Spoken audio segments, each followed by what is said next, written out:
नमः संस्कृताय विद्यार्थियों, मैं पूर्णिमा शर्मा आज कक्षा षष्ठम की हिंदी अक्षरा पुस्तक के अनिवार्य संस्कृत के पाठ पंचमा पाठ 5 नीति श्लोकः का अर्थ लेकर प्रस्तुत हुई हूँ। इससे पहले की वीडियो में आपको इस पाठ का सस्वर वाचन करा दिया गया है।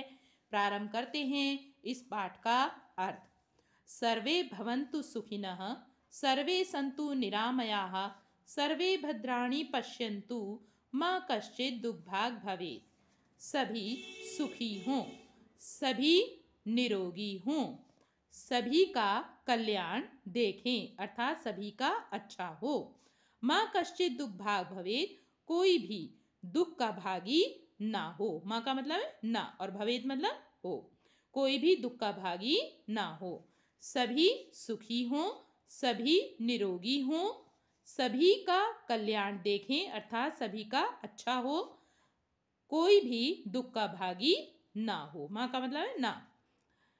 अलसस्य कुतो विद्या, अविद्यस्य कुतो धनम, अधनस्य कुतो मित्रम, अमित्रस्य कुतः सुखम। अलसस्य आलसी को विद्या कहाँ, अविद्यस्य कुतो धनम, विद्याहीन को धन कहाँ, कुतो का मतलब कहाँ। अधनस्य कुतो मित्रम, धनहीन का मित्र कहाँ।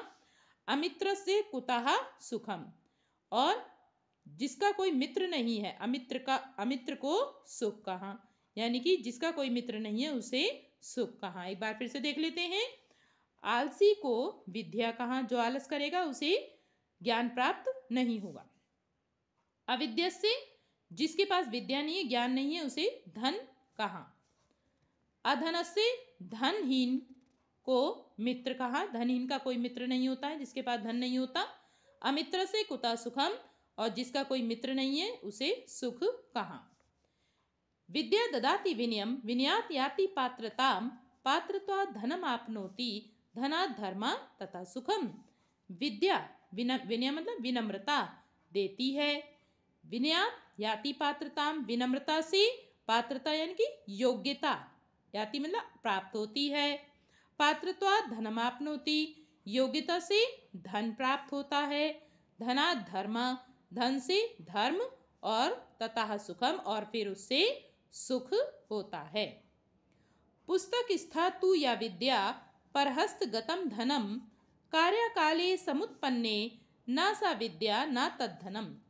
पुस्तक में रखी हुई यह विद्या, जो पुस्तक में रखी हुई विद्या, और परहस्तगतम धनम, दूसरे के हाथ में गया हुआ धन, अर्थात जो केवल पुस्तक में लिखा हुआ है, आपने कुछ नहीं पढ़ा, और जो धन आपके हाथ में नहीं है, इन दोनों की बात हो रही है। तो क्या बता रहे हैं आगे, क्या होगा इनका। कार्यकाले समुत्पन्ने, समय पड़ने पर, ना सा विद्या ना तद्धनम, यदि समय पड़ने पर वह विद्या काम नहीं आती है, तो ना तो वह विद्या है और ना ही वह धन है। पुस्तक में रखी हुई जो विद्या और दूसरे के हाथ में गया हुआ धन, कार्यकाले समय पड़ने पर, समुत्पन्ने कोई काम नहीं आती है, ना सा विद्या, ना वह विद्या है अर्थात ज्ञान है, और ना ही वह धन है। क्योंकि ना तो समय पड़ने पर वह विद्या हमारे, ज्ञान हमारे काम आया जब हम पर आपत्ति पड़ी कुछ, और जब हमें धन की आवश्यकता थी तो धन भी हमारे काम नहीं आया जो दूसरे के पास था, क्योंकि वो हमारे पास नहीं था। तो इस प्रकार से ना तो वह विद्या है और ना ही वह धन है। परोपकाराय फलन्ति वृक्षा, परोपकाराय वहन्ति नद्या, परोपकाराय दुहन्ति गावः, परोपकारार्थम मिदम शरीरम। परोपकार के लिए ही वृक्ष फलन्ति फल देते हैं। परोपकाराय वहन्ति नद्या, परोपकार करने के लिए ही नदियाँ बहती हैं। परोपकाराय दुहन्ति गावा, परोपकार करने के लिए ही गायें दुही जाती हैं।